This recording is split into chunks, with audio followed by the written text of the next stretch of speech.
当然เฮาค่ะเป็นคนมักมีหลีเป็นเนี่ยมันน่ะมันจะเป็นลองผิดค่ะนะกุยก็ตั้งอันเฮาเจ้อตั้งมักมี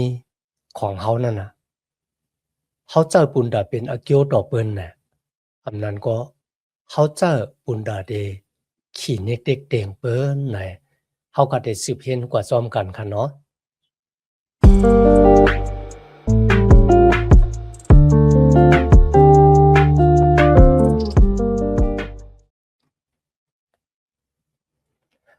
มาสูงค่าพี่น้องผู้ถ่อมยินเสียงใต้ตีนับยามกุจอกูปาแก้มหลีกตั้งสายลมอีกปาดังขาวลุงแรงเปิงอยู่ที่สายลมเสไหลมาหบทบผมยากันกว่าแทงวันหนึ่งเขาย้อนหาตั้งหักเมตตาตั้งนิมเจอตั้งจมซื้อมวลเปียวตีลูกตีเถาลาพระเป็นเจ้าขามาแต่อยู่ในโจตะอสักของเฮาขากว่าหังเผอหังมันสิกรรมคะ ณวันมื้อนี้เฮาก็ได้สืบเห็นแก้มสาลามคาน49คาน50แก้มสาลามคาน49ตัง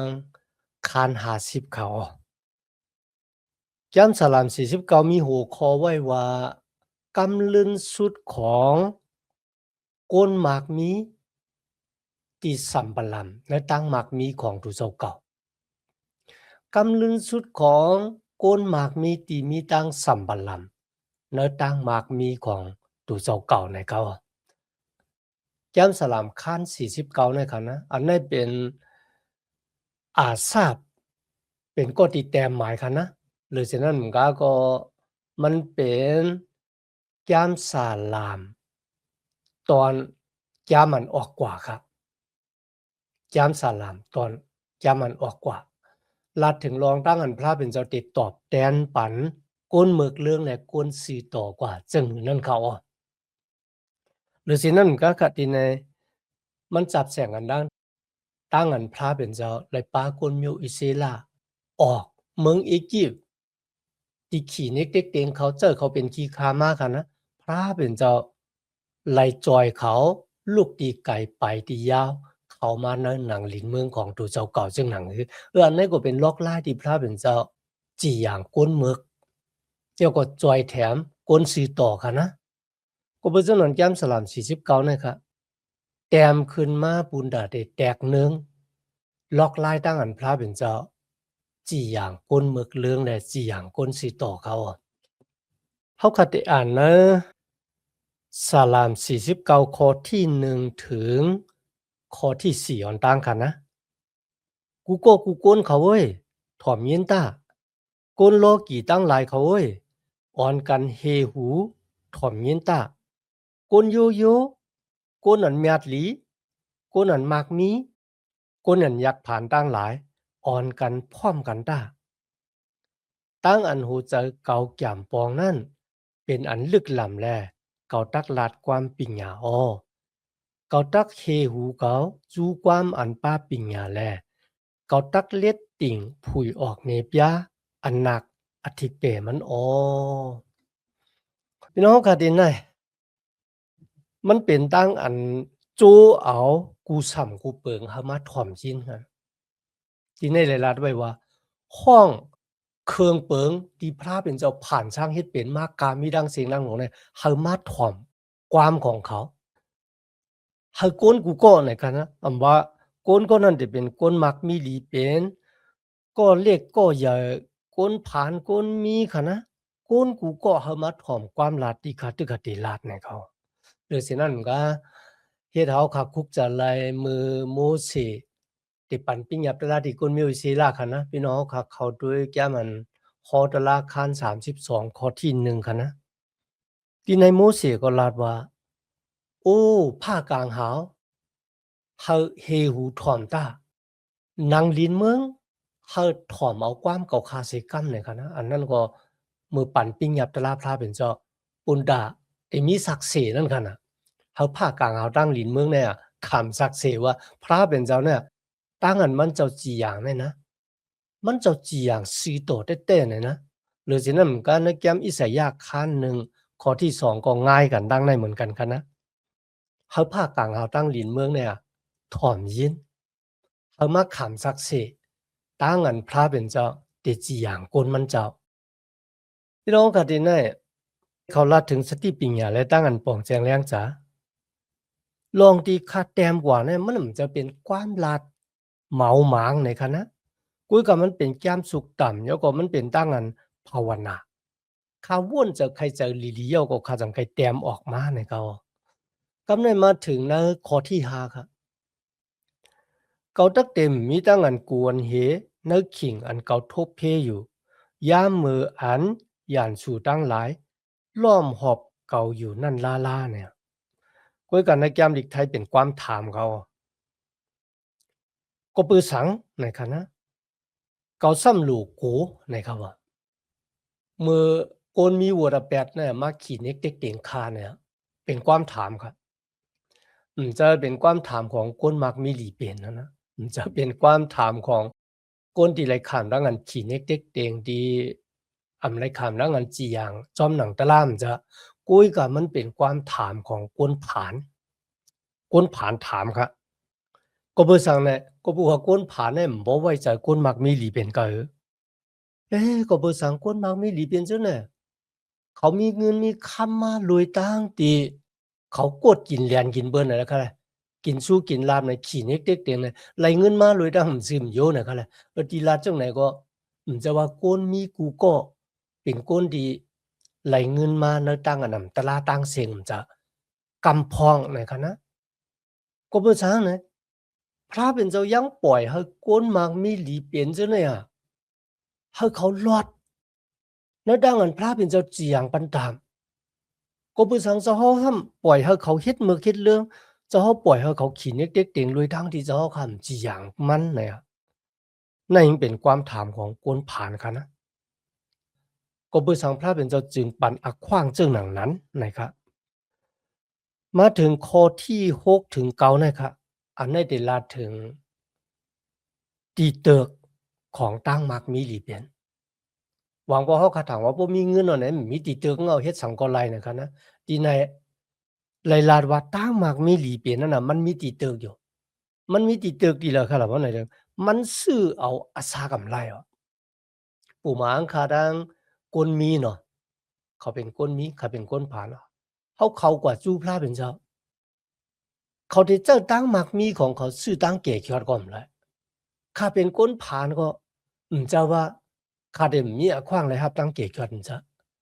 lối đáng dùng mặt tâm giờ nó注意xuất hiện lối đáng dùng mặt tâm giờ nó注意xuất hiện khả năng cha giờ tèm luôn này khả năng จอมหนังที่มีไว้ในโลมาคัน4ข้อที่5ค่ะนะก้นดิมและอากูตังกำตังจ้างกุ้ยกะเลยอยู่มาตั้มจะเนื้อจุยสุคริตเจ้าเยซูคริสต์ที่เฮ็ดให้ก้นมีบทแปดเนี่ยเป็นก้นซื้อต่อมาก็เปิดตั้งอยู่มัดของก้นก็นั่นพระเป็นเจ้าจึงนับว่ามันเป็นก้นซื้อต่อที่ในระถึงตีเตอของตั้งมากมีหลีเป็นตีเตอของเงินนั่นก็ซื้อเอาตั้งเกชอนแล้วตีแต่มันซื้อเอาอาสากำไรเดี๋ยวว่าจังไหนก็ไรค่ะนะพูดถึงขิงตายมาในเงินกาใครมีอะนะมันก็มจังซื้อเอาอาสากเฮาไหลแล้วข้อที่8ครับลองมันจ้ำกาขันอันตักเอาอาสากก้นนั่นอย่าหนาลงล้างออกกาอันมันมีนั่นอ่ำโปอ่ำกลุ่มปุนันตักถูดเอาให้มันหลอดเสกติขุมป่าเหี่ยวแลให้มันอาสากลิบอยู่เสนั่นไหลลาพี่น้องเฮาค่ะตั้งอันเด็ดถูดเอาอาสาเขาเนี่ยนะกาขันมันป้อมกลุ่มล่าเขาอะมันบอกว่าเงินดังกับผ่าโลกาเดมาถูดเอาอาสาเขาออกป้นม่วนหลอดสีวูดาเป็ดอาณาจักรมันนะตามมาเป็ดเนื้อหมอไพ่งไล่มันแล้วนั่นก็เลยตั้งอยู่มาตั้มเจอในจุยสู้ก็เพื่อนะวางก็เนี่ยนะใกล้ๆอิงปึงตั้งกำตั้งจ้างของตัวเจ้าเก่าแต่หน้าตั้งดีของตัวเจ้าเก่าเพราะว่าเขาเลยอ่านแก้มคอในเขาได้หู้กำเหลียวมันน่ะเป็นป้อมกลุ่มว่ากำจ้างแต่เจ้าเกิดมาโดบ่ถึงอาสัก80ถึงปากเช้าก็กำลีจ้างลีมก็ก็มันไปกลุ่มเขาอะนะก็พูดซึ่งนั้นค่ะนะตั้งหมากมีหลีเป็นเนี่ยมันมีติเติกมันอยู่พี่น้องค่ะจุยสู้เลยลาดลองได้ไว้นะลูกกะคาน16ข้อ19ถึง26ค่ะนะ รองของสัตเทดังลาซารูสัตเทมีเงินนำมอกะหือก็อำป่นตั้งตายสองพี่น้องว่านั้นฮะลาซารูเป็นคนผ่านก็อำป่นตั้งตายค่ะนะในข้อที่เก่านั้นมีไว้ว่าเฮามันหลอดเสกะติขุมป่ายเหียวแลเฮามันอักษักลิบอยู่เสนั่นอำไลลาค่ะนะในข้อที่10ค่ะเจ้าแต้ลองอันมันหันนั่นซ้ำเขาเจื้อนมีปิญญานั่นจางตายกว่าอ้อก้นมือก้นตือดังหลายก็จางตายกว่าเหมือนๆกันนั่นอ้อเขาให้อุกจะเจ๊จิมเขากึดหยานไว้ปุ่นลูกหลานเขากุ้ยอ้อที่ในลาถึงมีก้นก็ละเวลอดแหละในขณะที่เขาขานว่าตั้งมักมีหลีเปลี่ยนเงินคำเนี่ยมันมีติดตึกมันอยู่ในวันเมื่อในขณะ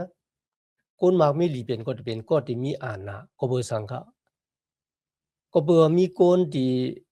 มีตั้งมุมมองว่าเพราะว่าวันละเขามีเงินมาเด็กกว่าอากูเขานั่นก็เขาอาจจะเป็นก็ที่ยามมาจ้าจอยแถมเบินแล้วเฮ็ดให้เขามีอาณาเฮ็ดให้โกนอาณาเขากุ้ยก็ที่ไหนนะคะนะเพราะว่าเขาคัดเจ้าตั้งมักมีของเขาเนี่ยขี่เน็กเต็กเตียงเบิ่นถังเลขรู้หลายเบิ่นนะ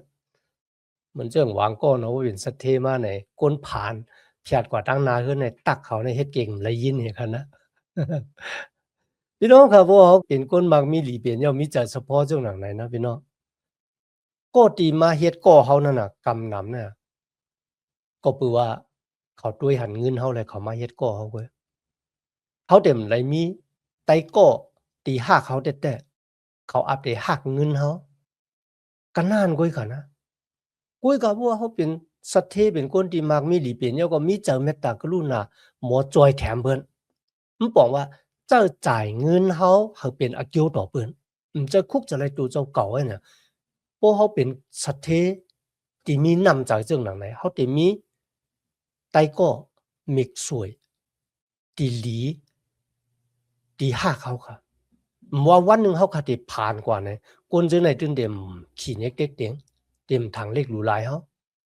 ก็บ่จังไหนต้านนั้นมักมีหลีเปลี่ยนนั้นมันนำพิษมันจะลองพิษต่อหน้าพระเป็นเจ้ากุ้ยก็ตั้งอันเจ้าเงินนั่นน่ะเขาเจ้าปุณตาพระอันไหนค่ะหลีวนใจใครจะก็บ่จังนั้นเขาค่ะที่เป็นลูกล่างตะเปพระเป็นเจ้าเนี่ยปันแห้งค่ะนะเขาค่ะเจ้าเงินเขาปุณดาหลินเมืองของพระเป็นเจ้าซ้ำแทงรองหนึ่งค่ะคนที่มีจังหมาหน้าแผ่นสูงเนี่ยอันไหนซ้ำจะเงินเอาค่ะตั้งหูถ้าเป็นคนที่มีตั้งหูอย่าตั้งหันนามงเนี่ยทางเลขหรูหลายเบิ่นก้อยกัดตีในสมาจามดีกว่าตั้งหูมันก็มีติเติกมันเหมือนกันมันก็มจังชื่ออาศักอะไรเหมือนกันค่ะนะก็เบิ่ซึ่งนั้นค่ะอาศักถาวรานั่นน่ะไหลมารวย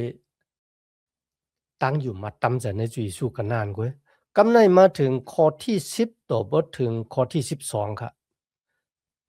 ปีในมีไว้ว่าตั้งตายนั่นน่ะเป็นตั้งอันเพ่งเป้งตั้งตายค่ะนะเป็นตั้งอันเพ่งเป้งอันเจ็ดอันหมันแต่ว่าคนมีคนผ่านคนดีคนจ้าค่ะนะมันก็เติกตีตั้งตายนั่นเหมือนกันในคะนะเจ้าแต่ลองอันมันหันนั่นจำเขาเจิ้นมีปีญานั่นจางตายกว่าอ้อคนเมือกคนถือตั้งหลายก็จางตายเหมือนกันนั่นอ้อเฮาอุกจะเจ๊จิมเขาคึดหยานไว้ปุกปุ่นลูกหลานเขาอยู่โอยอ้อคุมป่าเหี่ยวดังหลายเป็นเฮือนเขาไว้เสๆแลกะตีนั้นเขาตักเตไลอยู่คิงกันลาดสืบๆตามๆอยู่ปีกสั้นชื่อเสียงเขานั่นไล่ห้องกบกูไว้กะตีหลินเขานั่นตั้งอันใหญ่อันเมียดโกนนั่นอันจางเก๋ชอดเอาตัวมันหลอดเสกที่ตั้งตายนั่นไรมันตักเตไลตายกว่าเหมือนกันตั้งสัตว์ตั้งหลายนั่นอ๋ออันนี้ได้ก่อนแตกที่สัตว์มันเหลวกันนะพี่น้องค่ะมีคนก็มีชื่อว่า Rocky Feller กันนะคนก็ในเขาเจือกเฮ็ดตังหลีไหนคะแหละว่าเพิ่นเฮ็ดโรงยาวานนั่นเมืองไหนเขาก็หันชื่อของเขาเลยแต้มหมายไว้กันนะก็เป็นเรื่องนั้นครับณวันมื้อนี้กันนะณตรงวงเกกังพี่น้องใต้เฮาเขาก็เหมือนกันใกล้แต้มไว้ซ้อมฮู้อุดกุยก็วันหนึ่งฮู้อุดนั่นก็ติปังกว่าชื่อเสียงที่แต้มหมายนั่นเนาะที่หายหลายกว่า ตีลิ้น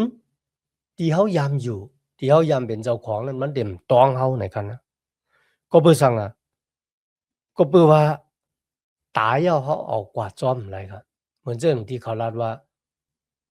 ซื้อโคก้นตายมันมีทองไหนกันนะมันมีทองตัดใส่เงินนั่นกันนะนั่นมันปองว่าปันสติว่ามือเขาตายกว่าแล้วเนี่ยเขากาไรแปดกูสำกูเปิงไว้เงินคำจืออย่าเสียงลงนำกัดตั้งแขนมุนเสลียกามีค่ะนะแปดไว้กูเมียวเนี่ยค่ะแหละก็เพื่อจังนั้นในค่ะนะเขาคาหลู่ว่นถึงวายเสียตายกว่าย่อมันมีแทงอสากหนึ่งกูสำกูเบิงเดียวมีนะวันเหมือนเนี่ยมันเจมแม่นั่นกันนะ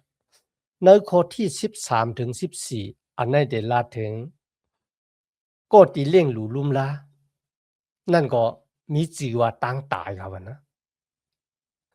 ก้นที่ตั้มเจอวางเจอเนื้อตั้งมักมีหลีเป็นของตัวเจ้าเก่า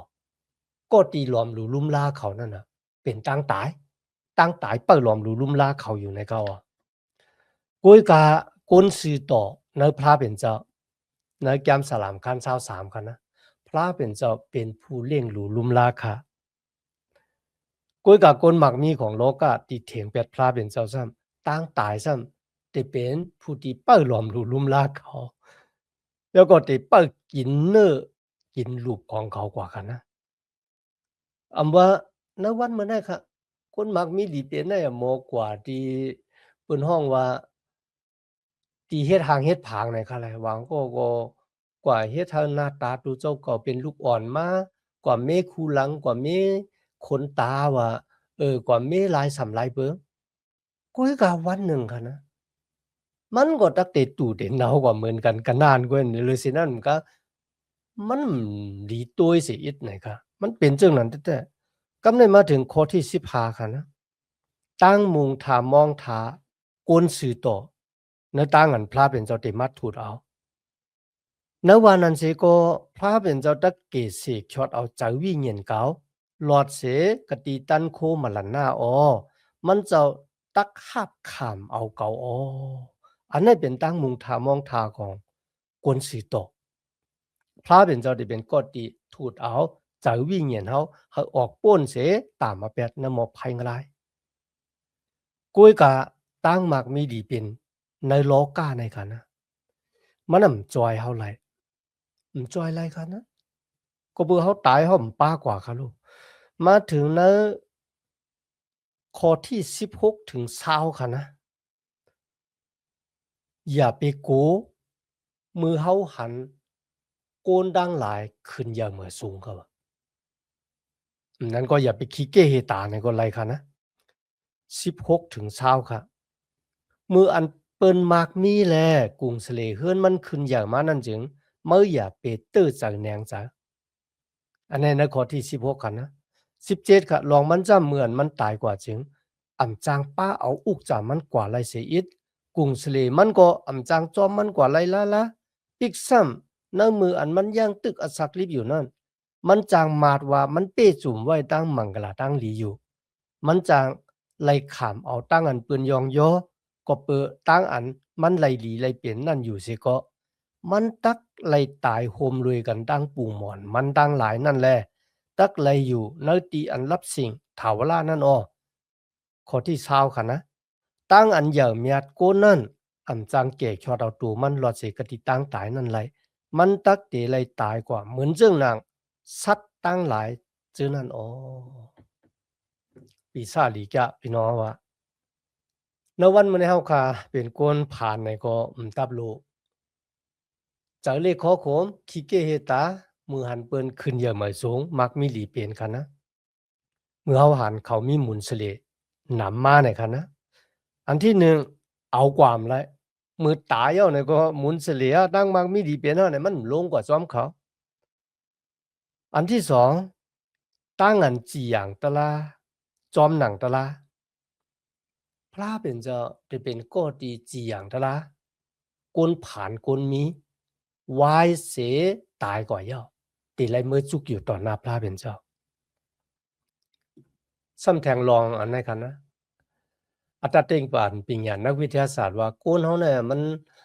เมตัวหลีมากำอิดเนี่ยครับก็มันตั้งในไป4ขาเหมือนซึ่งลิงเฮาก็กำก็เย็นเป็นก้นไม้เนี่ยขึ้นเหยอะมาเนี่ยคุยกันนะวันเหมือนให้เฮาหันก้นขึ้นเหยอะนะผิดศีลผิดธรรมเนี่ยอาโลพี่น้องเหมือนเปิ้นว่าเลยน่ะจะลำมักลบพาจะหมันอาเป็นสุขจะลำไส้กรรมจะหนุกจะดีจะหวยจะมึกจะเรื่องอู้ปึ่งพองงำหมูจะกวนขึ้นอย่ามาสูงเหมือนเรื่องอเมริกันก็เย้ากันนะตกแต้มเหมือนเรื่องหลายสิ่งวันเมืองนะวันเหมือนในก็เย้าโกนไรหลีสิอ่อนต้อนสิเก่ามาเครื่องเปิงที่เจ้าอาจจะขึ้นอย่าก้วยก็เจอโกนมันตกแต้มมันน่ะมีศีลมีธรรมนั่นคั่นน่ะก็เพราะฉะนั้นจำสลามในเลยฟังสติเฮาคาคันนะว่าเฮาวางใจในพระเป็นเจ้านำเลอเสเงินคำของเฮาตั้งหมากมีหลีเป็นของเฮาก็เพื่อตั้งหมากมีเนี่ยมันเป็นของจูเก็บจูกำหนึ่ง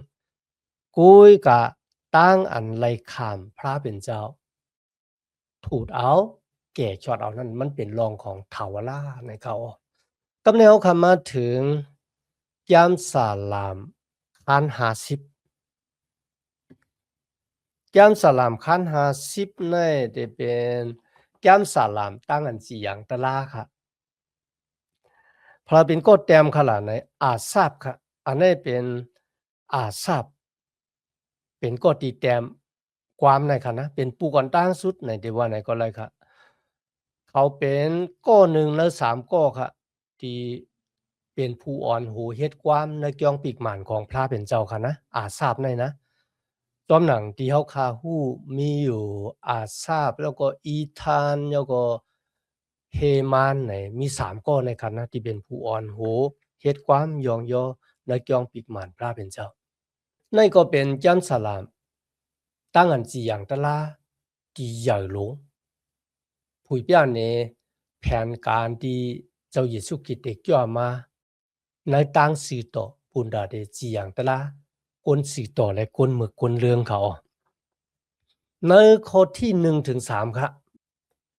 พระเป็นเจ้าอนันตดันโคอันว่าถาวราพระนั้นมีอำมิ่งแลห้องเอาลินเมืองจ้าเจมตีเจียงวันออกตอดถึงฮอดเจียงวันตกนั่นออกสายอลองพระเป็นเจ้าฮือแรงออกกันเนือลอยจี้อุ่นอีอันเจจุ่มไว้ตั้งอันหางหลีหางงามนั่นออกพระเป็นเจ้าเฮามาแลมันเจ้าอยู่เด็ดๆกะตีภายน้ำมันเจ้านั่นมีมุกไผอันลูกไม้อยู่กะตีหิมหอมมันเจ้าซ้ำมีผลลงล้มลงอยู่อ้อได้เป็นวันดีจีอย่างตะลาค่ะนะในข้อที่4ครับที่นั่นก็ว่าพระเป็นเจ้าห้องผ้ากางหาวตั้งเหนือบุญแล้วนะแล้วก็ห้องหลินเมืองมาขามซักเสนาดังอันเดจีอย่างตะลาโกนของมันเจ้าก็เปิดสังพระเป็นเจ้าซ้ำโลกผ้ากางหาวตั้งหลินเมืองขลาดเนี่ยปุณดาได้มาขามซักเสว่าพระเป็นเจ้าที่จีอย่างตะลาจอมหนังตะลาในข้อที่5ค่ะนะอันนี้ลาดถึงกวนเมียวจูเขาให้กวนเก่าเจื้อนเปิ้สิจาต่อเก่าเจื้อนสักกะตั้งหลู่แลเฮ็ดปฏิเหียนตะลาลุยกันตั้งเก่าเจื้อนั่นสู้กันตุมกันกะติเก่าต้าลาดถึงก่อนเปิ้สิจาเฮ็ดปฏิเหียนตะลาค่ะนะมันบอกว่าหลู่เครื่องปลูกจอค่ะนะพี่น้องค่ะที่ในลาดถึงก็ติเตมาจีอย่างตะลานั่นน่ะมันน่ะมันจะพระเป็นเจ้าก็บ่เจ้าเยซูว่าลาดว่าพระบ่เจ้าจีอย่างตะลาก้อยก็พระบ่เจ้าติอาปันลูกเจ้าเฮาเป็นผู้จีอย่างตะลาในโยหันคัน5ข้อ22กันนะ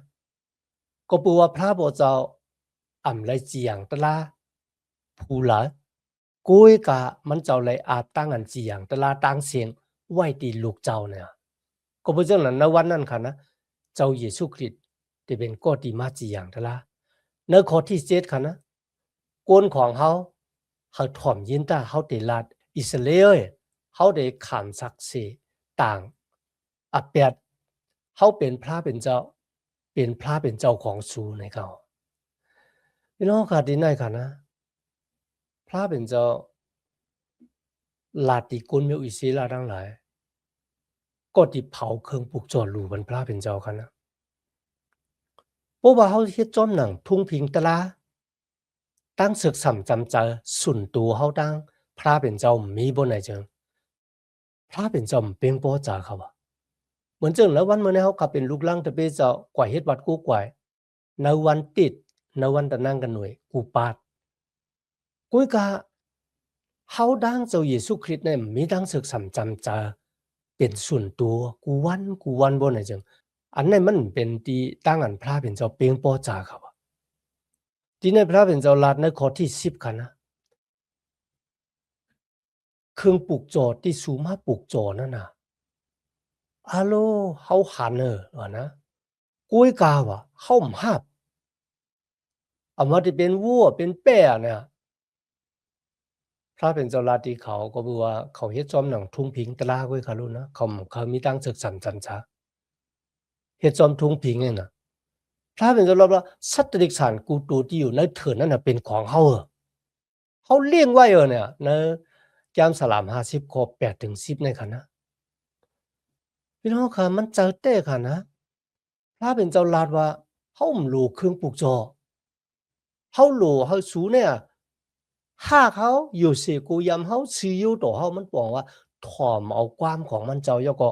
กำจ้างซ้อมหนังความของพระเป็นเจ้าหากมันเจ้าเสียงสุดหมู่เจ้าเสียงสุดเอ็นแห้งหยันปิงหยาหากเปิ้นต่างก็เหมือนจังหนังหากตัวเจ้าเก่าพระเป็นเจ้าแต้มไว้ในเยเรมีค่ะนะมีไว้ในแก้มเยเรมีคาน7ข้อ22 23ค่ะนะเฮาบ่รู้เครื่องปลูกจอแนมเดียวค่ะนะเฮารู้ตั้งอันสู่ถ่อมเอาความเฮาก็เพื่อเฮาเป็นพระเป็นเจ้าของสู่เป็นกวนของเฮาเนี่ยอีกบาดางนะแก้มมีขาคาน6ข้อที่6ถึง8แก้มมีขาคาน6ข้อที่6ถึง8พระเป็นเจ้ามีอโลยสังที่ข้าไหนพี่น้องค่ะพระเป็นเจ้ามีอโลใครเฮาถ่อมชอบเอาความมันบอกว่ามีตั้งศึกสำจำใจที่หมั่นแม่นจิตใจจ้อมมันเจ้าเพราะว่าเฮามีตั้งศึกสำจำใจที่หมั่นแม่นจิตใจจ้อมพระเป็นเจ้าพี่น้องค่ะเฮาได้จังบ่ล่ะแปดเฮาได้เข้าเฮ็ดบ่ล่ะแปดเฮาได้เข้ามีอาศักลิบอยู่บุญตาพระเป็นเจ้าติเลยรับมุนสิริณจุตาศักของเฮาค่ะพี่น้องค่ะพระเป็นเจ้าลาดนี่เขาที่ไหนค่ะนะพระเป็นเจ้าว่าซุ่มตับหลูมาหลูเครื่องปลูกจอก็ไรอะพวกเขาต้องไม้ไหนกันนะเขาก็เต็มลาดในสูก็ปัวกูสำกูเปิงในเหนือลิ้นเมืองเนี่ยนะมันเป็นของเก่าดังเสียงเขาได้หากินก็เร็ว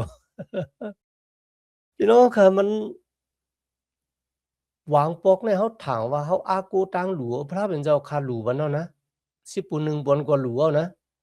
อันนั้นในก็หลัวนั่นเนี่ยเขาถามว่าพระเป็นเจ้าใครเงินเขาหนานั่นน่ะพี่น้องค่ะนักคัน49ที่เขาค่ะอ่านมาเมื่อไกก้นมักมีดีเป็นตั้งหลายก็เขาแค่จะแต้มโลก็เบิ่ก้นมักมีดีเป็นนะโลกก็ในมักมีหมอกมันก็มีเป็นพระเป็นเจ้ามันได้กว่าแตกกันตั้งพระเป็นเจ้าหลายตั้งมักมีของมันพระเป็นเจ้ามักมีหรือสิก้นกูก่อหั่นน่ะก็เพราะฉะนั้นที่ในพระเป็นเจ้าว่าให้ก้นมีอิสลามเนี่ยมีทางศึกษาจำใจต่อมันเจ้าณวันมื้อนี้เขาก็เป็นลูกหลานตะเปเจ้าเนี่ยพระเป็นเจ้าเขาก็มีทางศึกษาจำใจต่อมันเจ้าในคัน50ข้อ21 22ค่ะนะบ่สู่ตั้งหลายลืมเฮาไหนค่ะนะเฮาได้ฉีกสู่แหลมเหลียวค่ะนะอาโลพี่น้องเฮาค่ะก็เพื่อหวังพอเฮาถามว่าคนเฮ็ดมื้อเฮ็ดเรื่องนั่นก็เฮาเฮ็ดมื้อเฮ็ดเรื่องพระเป็นเจ้าก็บ่ว่าซังทางได้พระเป็นเจ้าหันหลีซ้อมื้อนั้นที่เฮาเฮ็ดมื้อเฮ็ดเรื่องเนี่ยที่ได้พระเป็นเจ้าว่ามันจะบ่สูลืมปิงยับของเฮาบ่สูลืมเฮาเนี่ยเฮาได้ฉีกสู่แปดแล้วเนี่ยมาถึงข้อที่23ครับตั้งอันยองยอเกจูเจ้านั้นเป็นเครื่องตั้งหลู่อันเฮาหมุนพุ่งเกาทางซ้าออเกาซ้ำตักเกเสกช็อตเอาเขาจื้ออันถ่อมเอาเกานั้นตั้งเสียงตั้งหมดตั้งเกจูพระเป็นเจ้าปูนดากก้นดังหลายที่ไปอยู่ในตั้งที่มันแม่นสิเสริมบอกว่าเป็นโกดีผู้ในบูดาเปสต์ย้อนหาพระเป็นเจ้าปดวางความหลอดปั่นบูดาเปสต์เขาหนองต้าตั้งพี่เขาโตพระเป็นเจ้าเย่าก็ขึ้นหวายนามาจับจอมหอมไปพระเป็นเจ้าพระเป็นเจ้าได้เกกช็อตเอาในเขามีดังนั้นต่างเกจูอย่างนะในวันเหมือนน่ะเดี๋ยวขามาเห็นยามหลีกกว่าจอมกันโตบ่ถึง